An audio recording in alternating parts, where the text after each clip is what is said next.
band experiences, often mainstream, but never told from our point of view. Today, we're blowing hot air on Black band culture. That's right. Yes.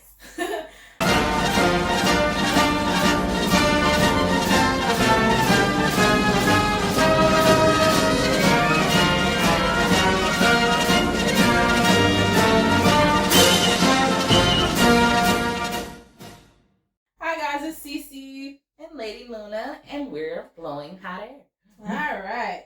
So the hot button is here. So you guys know that Lizzo has been in the news for a whole lot of things, but yeah, or something in particular, or like a whole of something, a lack of something. You know, a whole piece of something. But we're not here to talk about that today. Today we're here to talk about what should have been highlighted through Lizzo, which is her new music video,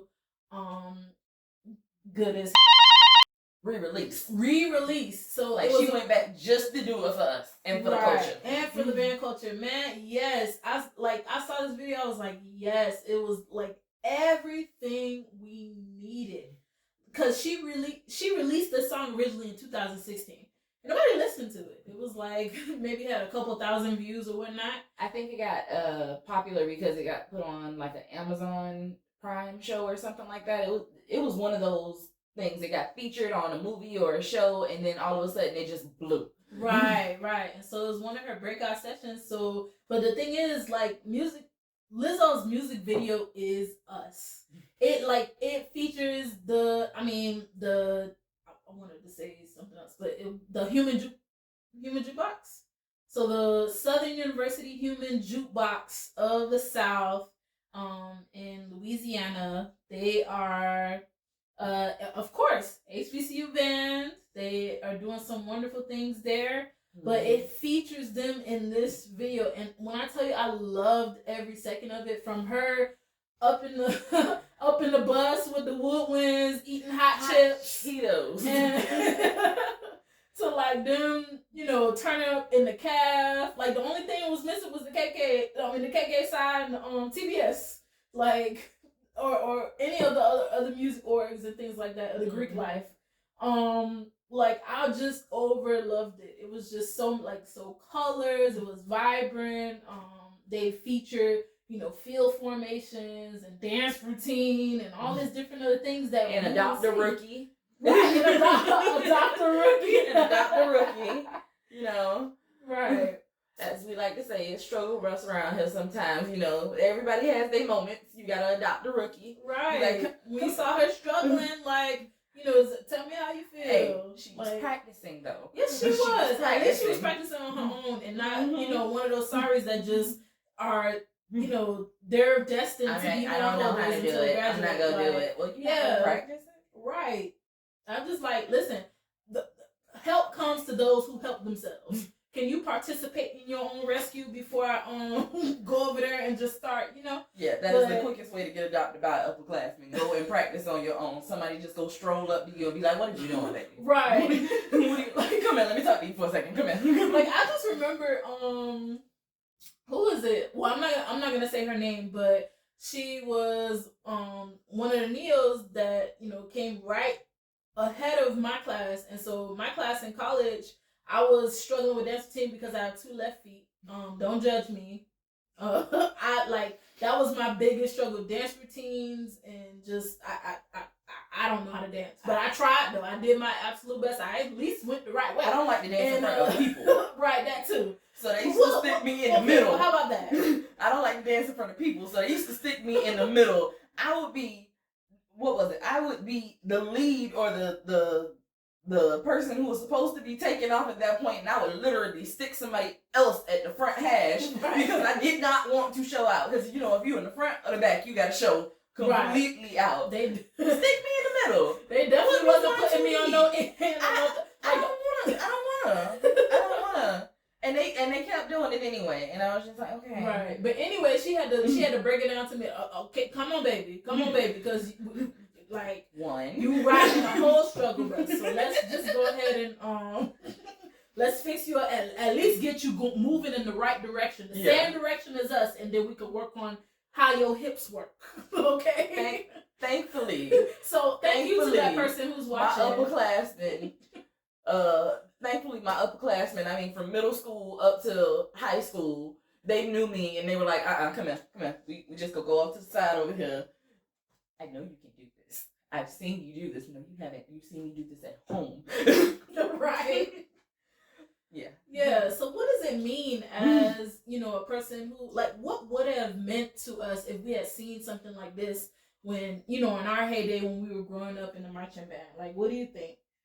I mean, we kind of did have it, but not in a music video capacity like that. Because we had the bands and the music videos, but that was like the P.D. Pablos, and most of it was off of Drumline. Right. So we had Drumline like coming out right around when we were like in school or around school. So we had that little boom of all the HBCU marching band culture, but that was, when did Drumline come out? Like 2002? Yeah. So 2001, 2002. It's literally been almost 20 years. So it took almost 20 years for there to be another big boom in marching band culture, and it honestly needed it. Yeah, because now it's streaming. Like, before, you would have to go, like, I think maybe 106 in Park back in the day did a feature somewhere, like when they used to travel to the different homecomings and things like that. Like, you wouldn't even catch a halftime show on ESPN. They do that now. Yeah, they just started. And that was because YouTube got popular and we started streaming our own. Right. So then it was like, nobody's watching the game no more. So let me go ahead and feature the halftime show. Like, of course, you better feature us because we not, some marching green bean that we just are not go the and accessory. We are the show. Like, we're not the ones who just, they play, Under the Sea and From the Little Mermaid. You find out the colored flag, right? Doing coordinations and doing ripples and I mean, and ain't nothing wrong. I think there's nothing wrong with that. Like, I'm not knocking. I'm just saying that what we are is an experience. Like, you really have to. That's a different type of experience. It definitely is. Right. I had never. I think we were down south. We had to be playing like Coral Ridge or somebody like that. It was one of those other high schools. Something with a coral or ocean or a surf. It was something like that. Not this. So we had went down south to go and play them, and I swear this was the first time I had seen not us march and do a halftime show, and a marimba showed up on the field. And I was like, I thought they school colors were there were pinks and greens, and like it wasn't even contest season. Like I was like, what is going on? This is interesting, but what is going on? When I saw a brace for a bass clarinet, I was like, we are not in Kansas anymore. No, a lyre on a flute. A what now? A lyre on a flute. You know the music stands where they got the head. Okay, so you're sitting up here and you got a whole stand on your wrist. Like, you couldn't remember your show music? We don't do this. Right. I was like, what are you doing? They didn't care what we had to play. You're memorizing your show music. Contest with liars. Yeah, right. You a liar. Right. No. Yeah, and then the last thing I'll say about the video is that it definitely inspires the future musicians out there. Because a lot of people say that, musicianship is dying, It's not dying. It's just being transformed. So people are starting to understand that, this dumpster fire of a decade that we had with like random artists just not really doing anything. Did you say dumpster fire? Yes, because the whole decade was trash. Like, there was no I won't say that. Okay, I won't say that. But like, there was no substance to any of the songs. Everything ran together. I didn't know where it started. I didn't know where it finished. You was listening to the wrong music. You was listening to the wrong music. We're just gonna say she was listening to the wrong music because there's between Tank and the Bangers, between Liana De Havas, between Okay, well, like I'm not listening to just one type of thing, but if you're from South Florida, you know this. You know 99 Jams, and while I love 99 Jams, I don't listen to the radio. That's probably why that's I'm the with thing. her Like the radio here is like. And ain't nothing wrong with it. I love what they're doing. I love our local stations. I don't listen to the radio. Yeah. But at the same time, it was like I didn't know where one song ended and one song began because everything sounded the same. All the rappers sound the same. They all flow the same. They all use the same beats. I like who is it? If it's Dr. Dre, he eating, buddy, because everything sounds the same. Like you know what it is? It was all the loves and all the does and all the they sound the same. Okay. No,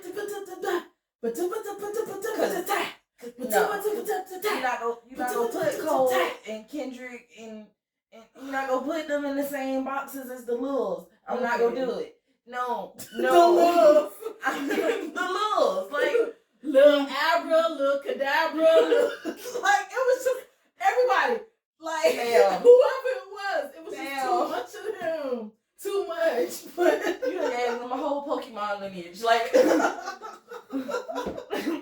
was just too much. But like I said, music is transforming, and you know, everyone has their style, right? So like that just wasn't my style. I just didn't mesh with that. If you like that, that's you, but it's not music to me. Just send me a message. We'll talk. Right. We ain't doing pop music hour because you know she ain't that ain't her genre. Yeah. That ain't her genre. I don't know if I'm you give her her purist or what. I don't like. No, you give you a good gospel album and you'll be fine. Child, even them, I don't mess with them no more because they started doing that foolishness too. Like I have no comments because that out of my box. That is sorry, not my box. Anyway, we gonna move on. So this moves on to the how Black band culture specifically is being handled in mainstream. Like, so we talked about the drum line. Yeah, and we talked almost about 20 years. Yeah, almost 20 years ago that happened, and then we had more recently. I think it was like maybe a year ago, the battle on Netflix. Also Beyonce's Coachella, the amazing Beyonce Coachella performance, which I have 3 a.m. I have literally never the whole thing. Okay, so y'all gonna be mad, but so sorry. I have literally not seen it or Lemonade. You see what I'm saying about the pop culture? You see what I'm saying? Right. Not to ask her about Tchaikovsky. Don't ask her about Lemonade, okay? Right. I mean, I'm not a purist, like one of them the stuck up was like, whatever. She's not a purist, but she is very but I'm tunnel vision. Yeah. She has tunnel vision. I just like what I like, and I don't think there's anything wrong with that. And for so long I just had to not like that. Either not like that or not tell anybody that I liked it. So it was just I'm gonna have to we go have a whole listening session. Like I'm just go sit down. Yeah, so okay, so you're gonna teach me about the Coachella. Now I've seen clips and I love what I saw. No, it was a whole show. But it was a whole show that I didn't see. I loved it. The Coachella performance. Talk a little bit about that because I don't know. Okay, so I think because I like how she did her transitions. Because she came out, what did she come out to? Because she came out and she had on the whole headpiece and everything like that, and it was just, she went through the whole walkthrough section because she had the area leading up to the stage. She had the stages to the side, and then she had the whole bandstand on the actual stage. So she had dance features and stuff like that going into the performance. Oh, and some of my freshman brothers. Sorry, some of my freshman brothers were a part of that too. And she didn't even watch it. See, y'all should be ashamed of her. I did see the other drum line, the one that sucked, because my freshman brother was in it, and a couple of my freshman sisters was in it too. So I did watch that, but I don't know. So 15 years later. No, but she gave you a whole show experience, and then it was like she let the I think she let the dancers be featured while she went and did a costume change. Okay. And then that's when she came out in that yellow and the white and yellow sweatshirt outfit with the big old boot cuffs. Gotcha. But it was the whole time I was watching it. No, because when that one cuff dropped, I was like, oh, somebody getting fired.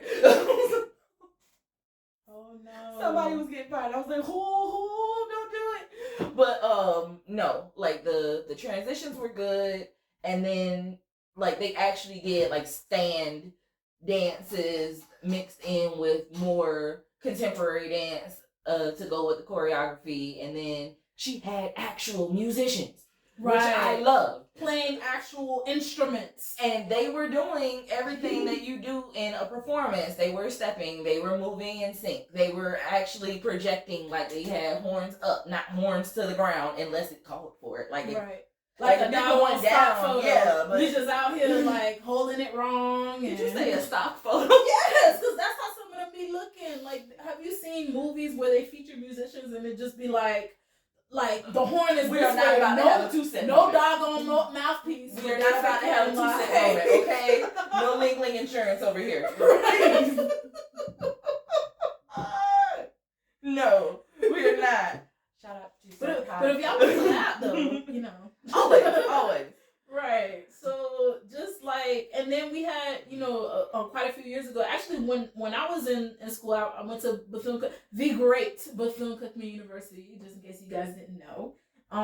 We actually did the Pro Bowl, which is, they usually host it in Hawaii, but a couple of times they had it in Miami. And we did the halftime show there. So definitely prominence, and then of course, Prince. Florida A&M University at the Super Bowl with and the Prince, right, with Prince. And one thing is, we live in the Miami area, and the Super Bowl is actually coming to Hard Rock Stadium, and this like for the first time since that, I don't know who's gonna top that halftime show. Like, Prince is gone, R.I.P. Yeah. And then I don't know, like, fam is in the process now of rebuilding their program. So I don't know who's ever gonna top that. But that performance, I'm not even gonna lie. Like, me being from Bethune-Cookman University, and I think some of our bandmates to my school, but like literally our pro fights were in there. Yeah, for sure. Like, that was crazy. I remember them coming to our field to practice for that show. Like, it was just amazing time to see, like, because not a whole lot of people, like, the only exposure we would have to college would be like the routine college fair at your high school your senior year. Like, well, they've gotten better with that since we left. Well, that's true. They've actually gotten more funding to actually take them on college tours now, because they just had an outreach for the college tours that are at my alma mater. But they're doing a lot better with trying to expose the students now, and they're not just keeping it for the ones with 3.0s and above. Right. So they lowered the grade requirements for you to go, but they're exposing you to more colleges now, which is a good thing. So we can inspire the kids to actually do their homework, so they don't get in them situations. So sorry. But yeah, kids. I mean, that too. But then again, I had been on a college campus, and this is why I'm like, I don't know why more people don't go to Flomo. I had been on a college campus since at least like 9th, 10th grade. That's true, though. Because they had, so back in the day, my alma mater, Florida Memorial, we had a community band. So all of the local high school students would come out and play with college musicians and be under the tutelage of a college professor.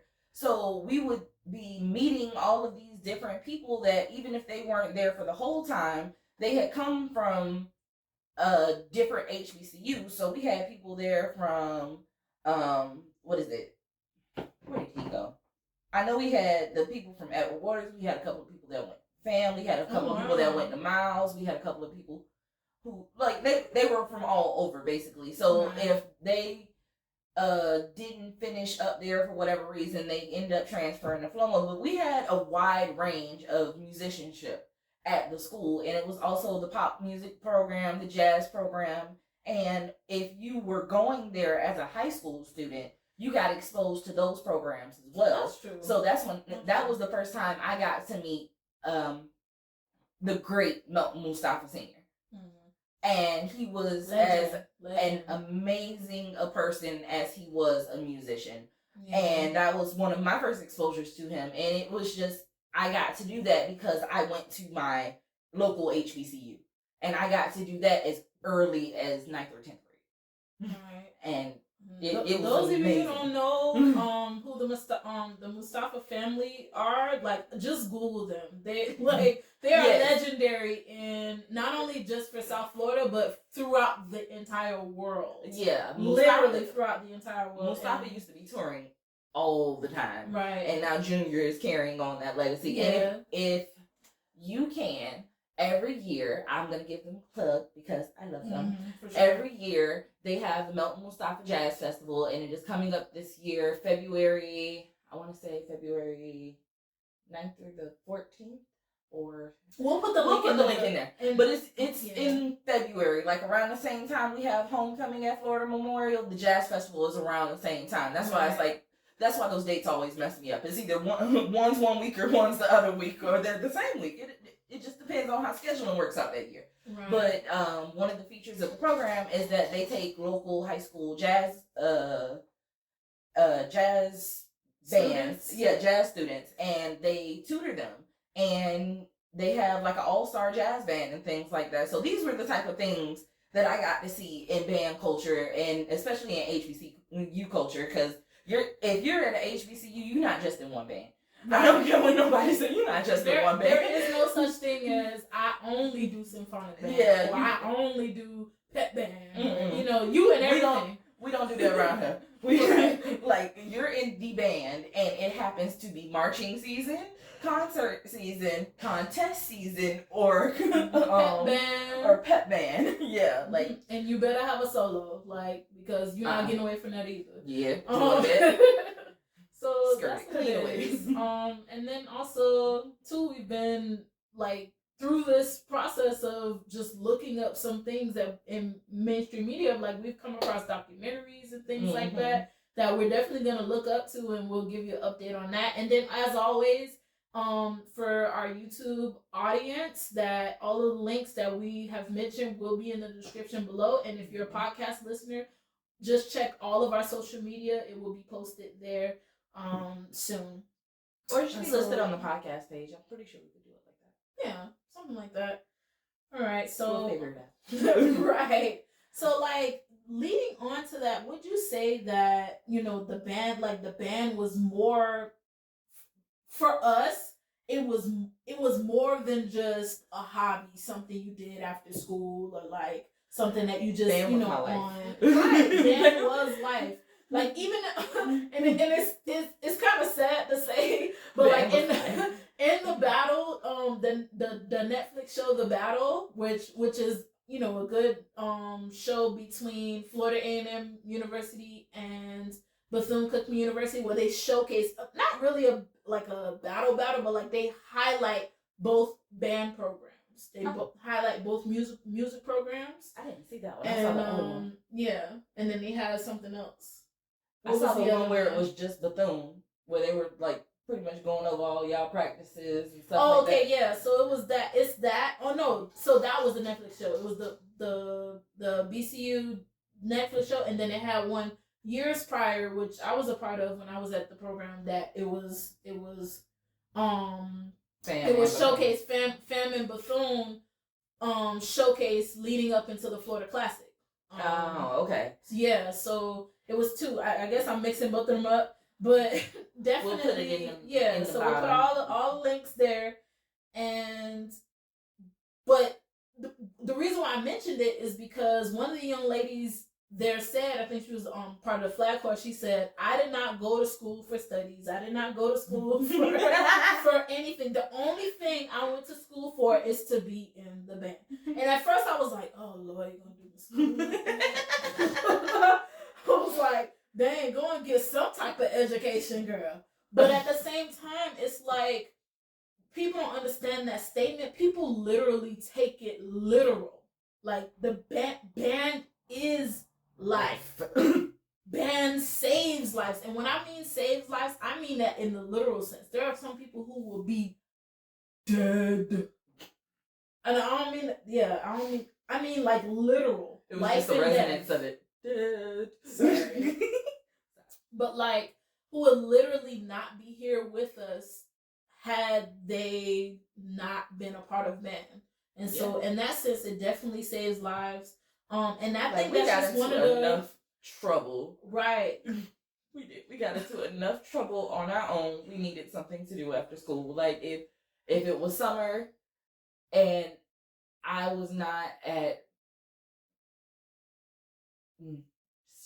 not at summer school, but right. For band camp, those were the summer band rehearsals, all the performances. Band camp before we had officer and leader camp. See, before I did all of that, I would be at the pool, just to be honest. I mean, that too. We didn't have a swim team, so I joined the band because I started playing in like 6th grade, and since we didn't have a swim team, it was like, okay, well, I like to play instruments, so I'll do this. And if it wasn't one, it was the other. And I had to find something to do because, I love my friends, but all of my friends weren't a good influence. But, you have, what is it? What do they say? Idle hands? Yeah. Idle hands, that's what, yeah. I got in too much trouble when I ain't have nothing to do. Right. It's the truth. It's like, we literally marched with just people from all walks of life. From like me, who was like a total homebody, didn't really do nothing, like didn't really see much, to people who had really like rough. I mean, and I everybody has a childhood, a past, or whatever. Mm-hmm. But like people who are in some really dicey situations, like people who were, who would rather be at school than at home. Pretty much. And sometimes it really was they would rather be at school and band practice than to go home. Yeah. And our program was able to save a lot of the kids who had those types of situations. It was like something, as my mama would say, go find something constructive to do. It was something constructive for them to do where they were able to open up more opportunities for themselves. Mm-hmm. Because I don't know how many people actually got afforded the opportunity to go to college just because they learned how to play an instrument. Like, my grades wasn't the best, but I still got a college scholarship because I knew how to play. And I wouldn't have been able to afford to go anywhere but maybe Miami-Dade, which I did for a little bit. If that's what you can afford to do, or if that's what you want to do to not get into debt, go for it. But I couldn't afford to go past Miami-Dade if I didn't have a scholarship. Right. And my scholarship, I cannot tell you how much that truly impacted. Because I went to a private school. Oh yeah. This was a private school. So it's not cheap. Memorial. It is not cheap. And so that was not only that, I don't even think I would have been as much as a bookworm I am or was or still am. Like, I don't think college wasn't even on, like, I used to tell my mom, I'm going to go for Yale or whatnot. But in my head, I'm like, I don't want to go to school. Like, I didn't even think it was, yeah. I ain't heard about people like that. I ain't trying to go to y'all can barely get me to go to regular school and you think I'm gonna No, but that's because I saw a book. I wanted to be a paleontologist because I read a book on it and it had Yale in it. So I was like, Mommy, I'm going to Yale. And she was like, yeah, when I was all young and hopeful and didn't know how much college cost, I was like, I want to do archaeology. I like dinosaurs. Right. And then I realized I didn't like spiders. And and it also and dirt. The dirt thing didn't bother me. It's the bugs.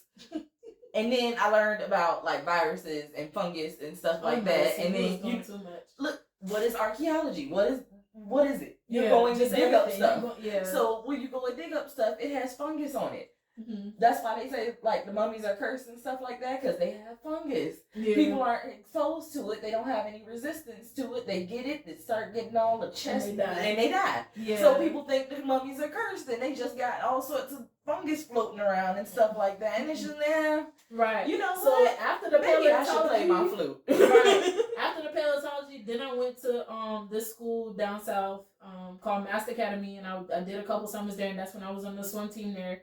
And I wanted to be oceanographer, marine biologist, because my people were also, from an island, from the Bahamas, and so I wanted to do that too. And I was like, oh man, this is it. This is what I'm gonna do. Until they told me how many things I had to do in order to get in that school. And I said, well, maybe music is a good thing. So like, because they just wasn't about to write. I'm not even gonna lie. Like the year I was going to high school, I think they had just opened up Crop, and they were getting all the people applying to go to Crop and stuff like that. Mm-hmm. And I was like, you want me to do what? And I gotta do what? By when? Nah, I'm alright. I'm good. Just like what's the other one? Turning Tech? Oh nah, yeah. I'm good. You want me to do what? I'm good. No. Right. No. So yeah, like for us it saved lives. We get to discover other talents. I mean, like there was somebody who was in the band and they didn't know they had perfect pitch. Like, think about that one for a second. They didn't know they had perfect pitch until they got under the band director, and the band director kept quizzing them for fun, and then it was like, no way, you know this. So then they started quizzing them for real, and it was like, wow. Okay, now you're gonna learn how to play. Yeah, so then he learned how to play, and then that kept them off the street. Like there are some people who were trying to escape gang violence and shootouts or having more kids. That too. We had parents in our band, okay? Right. Every single time somebody popped up was because they skipped band practice. Every time, like. Lord, she's not lying. Though. Like every single time it was like, what? And then your mama coming down to the band room, going to the office, and like, what? Your baby was not here. I don't know where they was, man, but we dismissed. No, the band trips. The band trips. That's when that baby got a baby. Them damn band trips. This doesn't happen at regular occurrences or anything like that. But we had some very adventurous classmates who thought that what is it? What is the word? I'm not sure. Like where you do the free running and the free climbing and stuff like that. What is the word? No, free climbing. Free climbing. I'm very confused. What? All right, it's parkour. You never heard of parkour? I've heard of parkour, but what does that have to do with free climbing? Because they were climbing out of their bedroom windows and up the hotel rails. Yeah.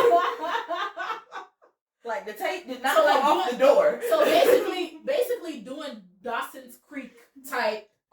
If you guys remember that, I know I'm showing my age, but if you remember that show, Dawson's Creek, you will know that Dawson and whatever the little boy was from Brink, was he from Brink? I think so. I didn't watch Dawson's Creek. Listen, you just tell about y'all. Look. But like whoever it was, is it Casey or Pacey? Pacey and Dawson doing little teenage boys things. Just put it that way. Anywho, right. That is not in my repertoire. I apologize. Right. I watched some Gilmore Girls, but Dawson's Creek never did it for me. Right. Yeah, a little bit of Gilmore Girls. That came a little later, but Dawson's Creek was the one that started off the whole trend of everything. Then they just popped up lookalikes like nobody's business. But speaking of Dawson's Creek, I had to go practice somewhere. That's what I was doing. I had to go practice somewhere. That's what I was doing. speaking of Dawson's Creek, like the high school they went to, like, I wonder what kind of band they would have had if they actually featured a band. I don't even remember it because it's been so long ago, but like it most likely would have been like a band that, you know, more along the lines of the schools that we mentioned, like the ones who have fully funded programs and they would have been like Baby Blue Devils. And that's what they would look like. They would look like Baby Blue Devils. And the thing is, there's nothing wrong with these schools. They just had a different experience than we did. Like, I'm talking about people who literally would be out on the street had it not been for the support that they had in band, getting their life together and things like that. Versus, you know, people who came from, you know, other means or like higher means. And like I said, there's nothing wrong with that. That's, you know, you can't help who family you grew up in, but you got to understand that some of these kids who came from the circumstances that we come from, they were struggling and band was their only way out. And so that brings me to like, how do you feel about when you go into like different settings, like different music settings, like, so like solo and ensemble, right? So when we were in high school, we had we had solos, and we would go to the solo. First off, it's never in our neighborhood. It was always far. Like you had to travel a great deal of distance. At least 15 miles. Right. So like you going like it's a whole trip. Okay, a whole journey. It's always either way down south. Right. Or in Davie. Or in somewhere far. Just coral something. Right, something with a coral or ocean or surf. That's what we're talking about. That's like well-off neighborhoods, you know, that's where they would, that's where you put solo and ensembles. That's where they used to stick us at. No, solo and changing up and how we would act and stuff like that. I liken it to we had to go to court. Look, that's what it was. Look, just think about it. Okay, so you gotta put on your best clothes. You cannot show your you have to practice what you gotta say beforehand. Yes, what you gotta do beforehand. And if you don't get it right the first try, you don't get to do it again. The judge don't care. Right, and the thing is, like, our voice naturally changes. Yes, sir. Yes, good morning. Yes, I will be playing. I will be playing Concertino by Carl M. Weber. I only did solo and ensemble once, and this is why. Let me tell y'all about how this is so far from where I was when it comes to stage fright. I literally walked in the room shaking after I had to switch spots with the person after me, because out of all of the days, that was the day that my pants split down the middle. Oh no. Yes. So I had to. Thankfully, my daddy was a band parent. Like, literally, thankfully, my daddy was a band parent. So he went to the store and bought me a whole nother pair of pants, so I didn't continue having a nervous breakdown before this performance. I mean, I still got an excellent, but I was mad because I was just so nervous. But that's so why, upset, and I was already freaking out, and then all of a sudden I just hear. Listen, I missed it. Layers to why I don't like. Listen, I thought my experience was bad. I literally, the first and last time I did solo and ensemble was my senior year. I actually got invited to go to state, but I didn't know what that was, so I missed the deadline, and it was just. Anywho, yeah, that's a whole other talk on the discrepancies of information that we're being afforded. But aside from that, I literally cried in front of the judges after my performance, like boohoo, tear snot, cried, sobbed during my performance. Like, I'm over there taking breaths. And then you get shaky lip and your tone just be going. I had vibrato the whole time. And let me give you, for context, let me tell you what I was playing. I was playing Dance of the Sugar Plum Fairy. So,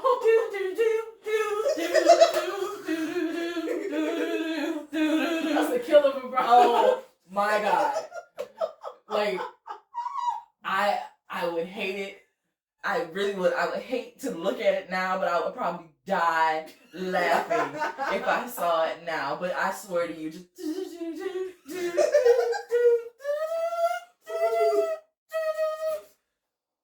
that's crazy. like my daddy had to give me a hug afterwards. He was like, "It's okay, it's okay." I was shaking so hard in that room. I mean, like I couldn't breathe. The same thing for when I auditioned for All County. I could not breathe. I didn't even put myself through that. Listen, I was like, I had it going down the line, and you want me to go in front of people? I was like, I wasn't last year. I was like, I didn't play third. I played second, and I was like second to last chair, second clarinet, and I was just like, ugh. But I could have I nailed that audition when I was practicing for sure.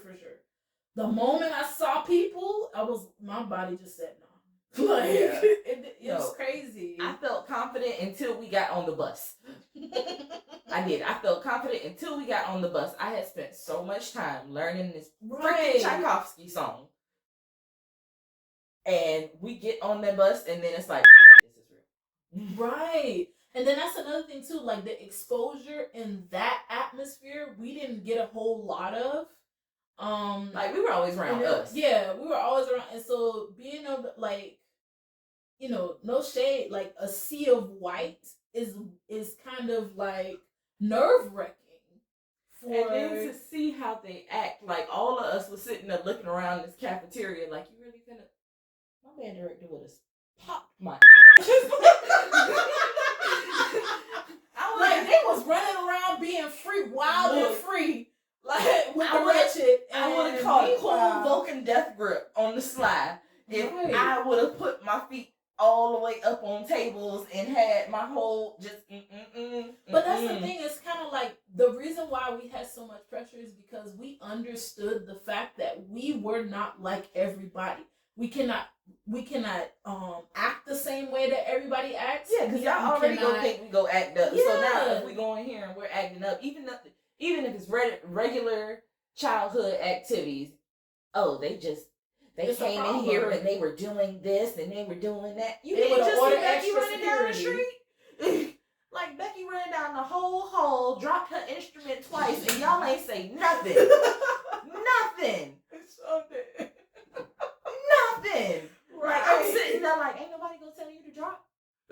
Like, concert band, it didn't matter. You don't drop your instrument. That's how we were taught, because we don't have as many, so you have to protect what you have. You don't drop your instrument. You respect your instrument. They did not care. It was French horns falling. It was a euphonium because they got over 5 here. more concert horns. Just sitting on the chair waiting for anybody to knock it over, and I'm just like, nah, bruh. Right.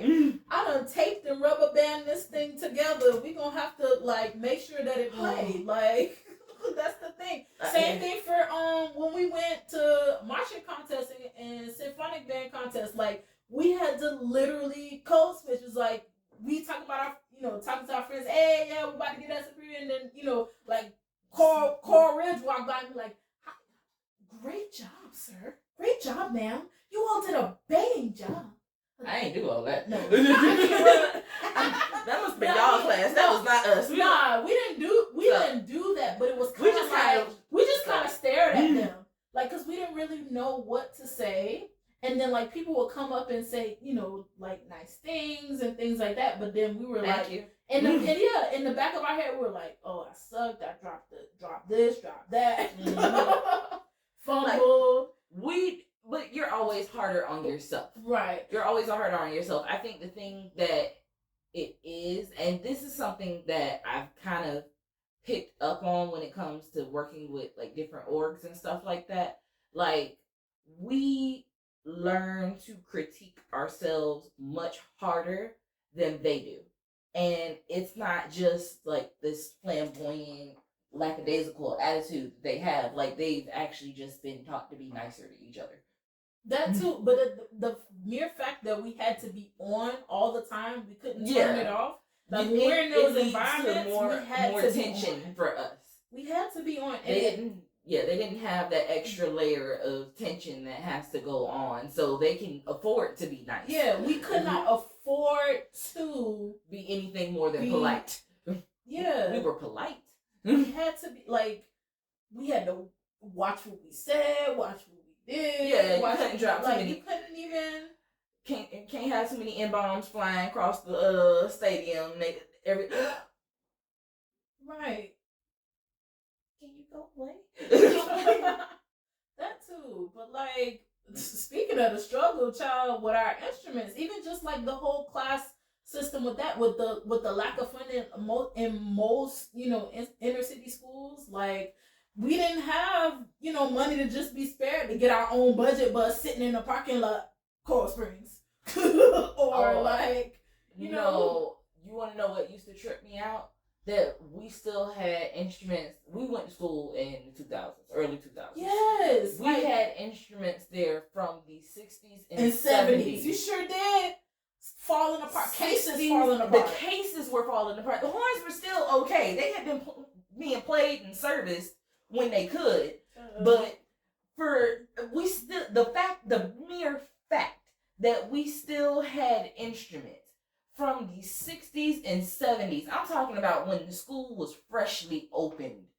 That were still being used in regular marching band activities. Don't even get me started on the uniforms, because baby. Oh no. Look. He talked about that so bad last year. No, because the thing is, we had the So we got new uniforms when the band room burned down.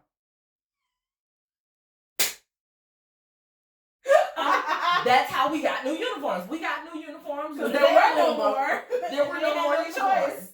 They bought uniforms when the band room burned down, and after the band room burned down, it took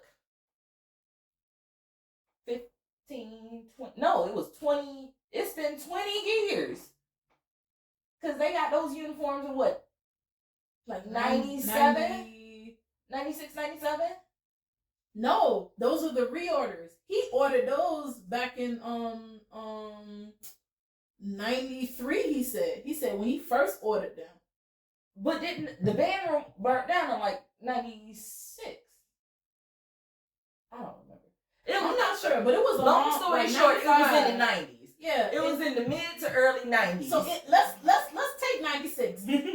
2006, 2016, doggone 25 years since they had new uniforms. And we just ordered them, and it was because the former band director came back and he was like, y'all not gonna do my kids like this. and that was the person who ordered them. That's what I'm saying. The old band director came back and he was like, y'all not gonna do my kids like this. It's crazy. It's crazy. He really had to advocate just so we could have bare minimum working structure that each and every school that is not us has in the district. He was like, I want the same thing for my kids that every other school is afforded. And I applaud him because he's been pushing that. And they have newer instruments now. They're getting newer uniforms. The school just got rebuilt, so they didn't have to worry about facilities like that. But the mere fact that he had to come back and reorder uniforms after being gone for long, almost 20 years, like, come on. Like, it was ridiculous. And that's the thing, like, that is, in some of these other schools, like I said, more power to them, but for them, equipment is an afterthought. Like, of course we have this. Of course we have that. Of course we have private lessons. Of course we have this. We ain't got none of that. We had band practice and sectionals. We had band practice and sectionals. And if you had a band class during the day, you might get some extra time. But if you wanted some one-on-one like that, you got to come in on your lunch. You got to come in on the day we don't have practice. And you got to finish your work early and say, Miss, can I go to the band room? And then you got to hope that he ain't got nothing to do so that he can help you. And it's not on him. It's on the fact that they don't give him the resources to allocate somebody to do that with him. Right. Like, we were doing that as volunteers.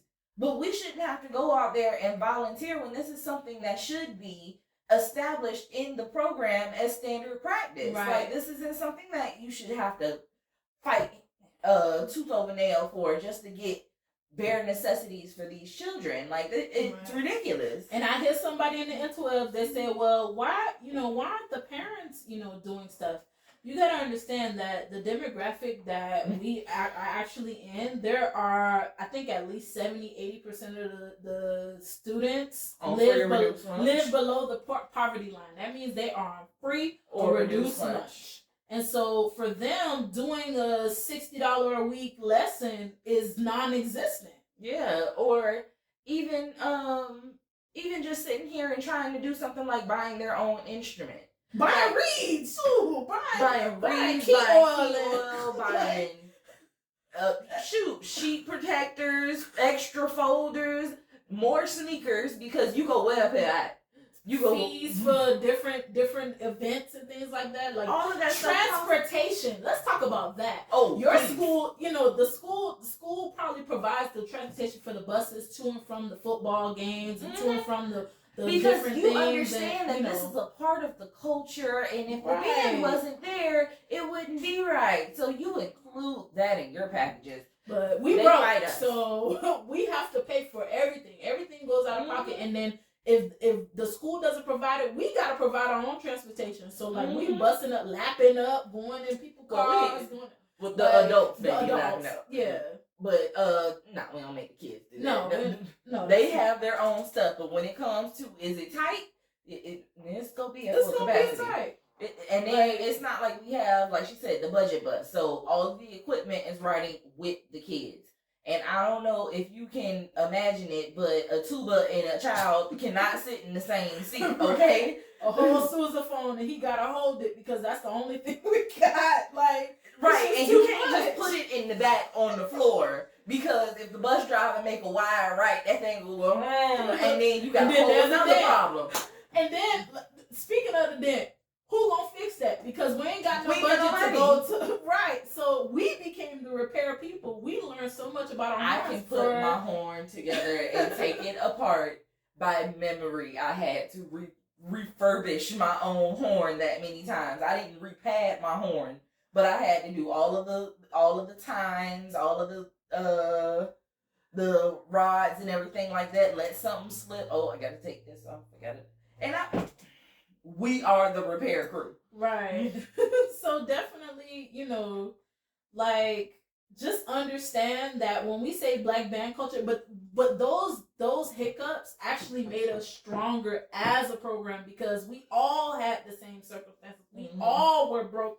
We all were pitching in, okay, we put a little $2 here, $2 there, let's go to the music store and buy a box of reeds. And then we have 2 or 3, or let's go, go and get, some, for the brass instruments, valve or whatever it is. I am so glad that I did not play a reeded instrument. Oh my God. Listen, because and they raise the prices every year like rent. Like, to get a Van is not cheap. Like, yeah. Look. When my friends started telling me how much they were paying for mouthpieces and reeds and ligatures, and when I tell you it's so easy to mess up a ligature, like you can be changing your reed, you got your reed in your mouth, the ligature is on the stand, this one get up, bump it, oh your ligature's over here, gone, and there goes $25. And there was nothing you could do about it. That's for the student model. When you graduate and become part of a collegiate studies and be a music major, now you're looking at a Bernard ligature or like some other form, which is like, and you be ready to fight people. Like $30-$40, and then an M15 or like a B45, that's like $100, and then just for a mouthpiece. Let's not talk about resonance and barrel. Listen. I could go. We're not even talking about the horn itself. This is just the mouthpiece. The mouthpiece and ligature. Like y'all got expensive head joints too. Yeah. Who buying custom head joints? Right. I ain't got that kind of budget. Like this is not my world yet. Like I aspire to be there one day. I'm in this Flute group on Facebook. They have some beautiful horns in there. Yeah. I've learned all sorts of new manufacturers and who not to go to. But when it comes to like custom head, man, Look, Yeah. I'm gonna keep the one that came with the flute. I know it fit. I know it's not gonna fall out. Because the worst thing that can happen to you as a flute player, and this has happened to me like twice, you can be in the middle of a performance. This is why you got to make sure that your head joint fits your flute or piccolo. Be in the middle of a performance. Boom. Please don't step on my mouthpiece. Dance break over. That's why you just see us randomly run sometimes. Like, what is she doing? Do you know how much this costs? Right. So we definitely took care. So like, definitely, donate to your local inner city band program because we broke. Like, we broke, and it's just there needs to be some sort of way. Like the Robin Hood program isn't working how they said it would. The property taxes in our area are not sufficient enough to provide us with the same experiences of other neighborhoods. Like there's no reason that we should have such a altered, not even reduced, but altered state of education from any of our counterparts when it comes to the quality of education that we get just because our houses cost less than yours.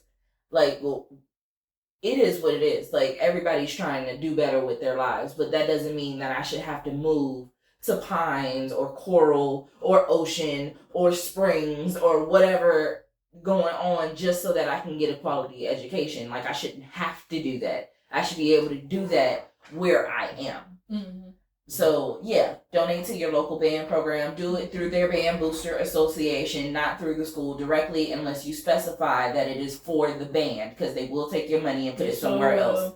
Make sure you specify in the notes section that it is for the marching band. Or bands, period. Or just the music program. Well, no, say band, because they will put it in chorale real quick. But make sure you specify where this money is supposed to go. I'm donating this to the marching band, to the concert band. If you want it to be for something specific like uniforms, you can put that. But give them some breathing room. Just give them some money. Mm-hmm. Just say it's for the marching band. But I would recommend mostly to do it through the Band Booster Association because they have quicker response times than the school itself when it comes to the needs that the band has. And they have the authority to authorize those different purchases with those funds as long as they've been earmarked for the band for a purpose. Right. So support your local programs. For sure. And so this has been another installment of Blowing Hot Air. If you like this, if you're our YouTube audience, be sure to like, share, and subscribe. Hit the notification bell on the side after you subscribe so that you will not miss a thing that we're doing. We have I'm super excited for what we're gonna do with this channel. And then also if you're listening via podcast, Spotify or Anchor, Spotify just bought Anchor. Apple Podcast, SoundCloud, whatever it is. Be sure to check our social media, Instagram, Facebook, and all the likes. And all of our personal pages also will be linked in the description. And make sure you share us to your friend, like tag somebody. If you know somebody that understands this experience, or maybe you have a friend that went to one of those schools in the Coral or the Springs or the Ocean, and I'm just saying, you pass a buck. Tag them in it so they can understand some of the things that we go through in our side of the county, and you can see just how it is. And yeah, donate $1. Y'all got it. But bye. Take care.